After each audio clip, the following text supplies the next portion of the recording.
எல்லா உண்மையும் தெரிஞ்சுக்கிட்டாரு cherry. Cherry பூமிகிட்ட வந்து கோவமா பேசுறாரு. "நீ வந்து சரத்சந்திராவோட பொண்ணா மட்டும்தான் இருக்க. எங்க அண்ணா இருந்தா என்ன, செத்தா என்ன அப்படின்னு இருக்கு உனக்கு" அப்படின்னு சொன்னதும் பூமி ரொம்ப கோவமா செர்ரி அடிச்சிடுறாங்க. அப்புறம் சொல்றாங்க, "உனக்கு என்ன தெரியும்? நான் தான் இந்த கல்யாணத்தை நிப்பாட்டினேன். இப்போ என்ன எதுக்கு?" அப்படின்னு சொல்ல செர்ரிக்கு இன்னும் கோவம் ஜாஸ்தியாகுது. "எதுக்கு கல்யாணத்தை நிப்பாட்டினேங்கிற காரணம் உனக்கு தெரியுமா?" அப்படின்னு கேட்குறாங்க. பார்த்துட்டே இருக்காரு செர்ரி. "சாரதா அத்தையை உங்கள் அப்பா டிவோர்ஸ் பண்ணிடக்கூடாதுங்கிற ஒரே காரணத்துக்காக தான் நான் என் கல்யாணத்தையே ஸ்டாப் பண்ணேன்" அப்படின்னு சொல்கிறாங்க. செர்ரி ஒன்றுமே புரியாமல் பார்க்குறாரு. பூமி சொல்கிறாங்க, "சாரதா அத்தையை உங்கள் அப்பா கிட்டேருந்து டிவோர்ஸ் பண்ண வச்சாதான் எங்கள் கல்யாணம் நடக்கும்னு பிளான் பண்ணது எங்கள் அப்பாவும் எங்கள் சித்தி அபூர்வாவும் தான். அவங்க 2 பேரை பிரித்து விட்டுட்டு நான் ஏன் என் வாழ்க்கையை ஸ்டார்ட் பண்ணணும்? அதனால தான் இந்த கல்யாணத்தை வந்து நான் நிப்பாட்டினேன்" அப்படின்னு சொல்கிறாங்க. அதுக்கு அவர் கேட்குறாரு, "எதுக்கு அவங்கள டிவோர்ஸ் பண்ண சொன்னாங்க?" அப்படின்னு கேட்குறாரு. "உண்மையை சொல்லப்போனால் எல்லா விஷயமே அபூர்வாவோட பிளான் படி தான் நடந்துகிட்டு இருக்கு" அப்படின்னு சொல்கிறாங்க பூமி. செர்ரி கேட்குறாரு, "நீ இதப்பா நான் அண்ணா கிட்ட சொல்லியிருக்க வேண்டியது தானே" அப்படின்னு. "உங்கள் அண்ணா கிட்ட சொல்லி என்ன ஆக போகுது? எங்கள் அப்பா கிட்ட சொன்னாலும் உங்கள் அண்ணா கிட்ட சொன்னாலும் எதுவும் யாருக்கும் புரியவே போகிறதில்ல" அப்படிங்கிறாங்க. அவர் முழிக்கிறாரு. "கல்யாணத்தை நிப்பாட்டுறதுக்கு பிளான் பண்ணதே சரத்சந்திரா மாமா தான். அப்புறம் அவர்கிட்ட சொன்னாலும் புரியாதுன்னு இவ என்ன சொல்கிறா அப்படின்னு பார்க்குறாரு. அதுக்கு வந்து பூமி சொல்கிறாங்க, "எங்கள் அப்பாவும் காரணம்தான். ஆனால் எல்லா உண்மையும் எங்கள் அப்பாவுக்கும் தெரியாது, உங்கள் அண்ணனுக்கும் தெரியாது" அப்படிங்கிறாங்க. "எந்த உண்மை?" அப்படிங்கிறாரு செர்ரி. "மொத்தமாக நடந்துகிட்ருக்க எல்லா விஷயத்துக்குமே காரணமே உங்கள் அபூர்வாத்தை தான். நம்ம எல்லாருடைய வாழ்க்கையும் இப்படி கஷ்டப்பட்டுட்டு இருக்குன்னா அதுக்கு காரணம் அபூர்வா தான். எங்கள் அப்பாவை சின்ன வயசுலேருந்தே அபூர்வா லவ் பண்ணியிருக்கா. ஆனால் அது அவர்கிட்ட சொல்லலை. அப்பா அம்மாவை லவ் பண்ணுறாருன்னு தெரிஞ்சதும் அவளுக்கு வந்து வெறுப்பாயிடுச்சு. எங்கள் அம்மா அவரை கல்யாணம் பண்ணும்போது அவளுக்கு அந்த வெறுப்பு பகையாக மாறிடுச்சு. அந்த வெறியில தான் அவங்கள கொலை பண்ணியிருக்கா" அப்படின்னு சொல்கிறாங்க.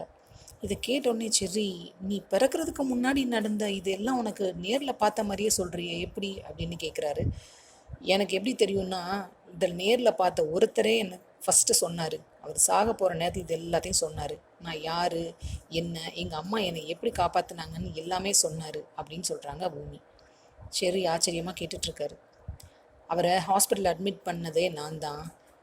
அதுக்கு அடுத்து நான் ஷோபா சந்திராவோட பொண்ணு தானே நீங்கள் சொல்லுவீங்களான்னு கேட்டேன். ஏன்னா நான் சொன்னால் யாரும் நம்ப மாட்டாங்கல்ல" அப்படின்னு சொன்னோன்னே அவர், "நான் சொல்கிறேன்" அப்படின்னா சொன்னார். "இதெல்லாம் அபூர்வா பார்த்துட்டா. அப்போவே அவள் வந்து என்னை கொல்றதுக்கு ட்ரை பண்ணிட்டா" அப்படின்னு சொல்ல சொல்ல செர்ரிக்கு ரொம்ப ஆச்சரியமாகுது. "உன்னை கொல்ல ட்ரை பண்ணாங்களா?" அப்படின்னு. "ஒரு தடவை இல்லை, இப்போ வரைக்கும் எத்தனையோ தடவை" அப்படின்னு சொல்கிறாங்க பூமி. செர்ரிக்கு கேட்க கேட்க தலையே சுற்றுது. "உங்கள் அப்பா கிருஷ்ணபிரசாத் வந்து வேலை வேணுங்கிறதுக்காக கல்யாணம் ஆகலைன்னு பொய் சொல்லி தான் இந்த வேலையை வாங்கியிருக்காரு. நம்ம கம்பெனி ரூல்ஸ் படி கல்யாணம் ஆகாதவங்களுக்கு தான் அந்த டைமில் வேலை கொடுத்துருந்துருக்காங்க. சாரதா அத்தைக்காகவும் ககன் மாமா பூர்ணிகாவும் தான் கல்யாணம் ஆகலைன்னு சொல்லி அந்த வேலையை வாங்கினாரு.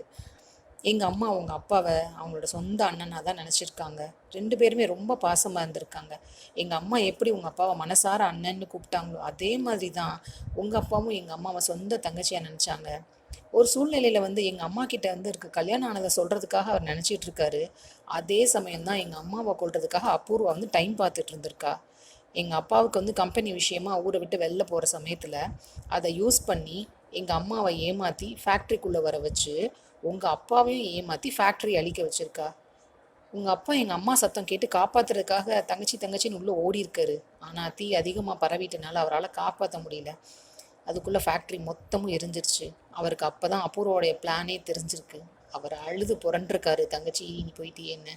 இதை யூஸ் பண்ணிக்கிட்டு அபூர்வா கரெக்டாக அந்த நேரத்தில் வந்து, "நீ தான் இந்த கொலையை பண்ணியிருக்க. இப்போ நீ மாட்டிக்காமல் இருக்கணும்னா, உன் குடும்பமும் கஷ்டப்படாமல் இருக்கணும்னா நீ மீராவை கல்யாணம் பண்ணிக்கணும். இல்லைன்னா உன் குடும்பமும் ஜெயிலில் தான் இருக்கும்னு" சொல்லி மிரட்டியிருக்கா.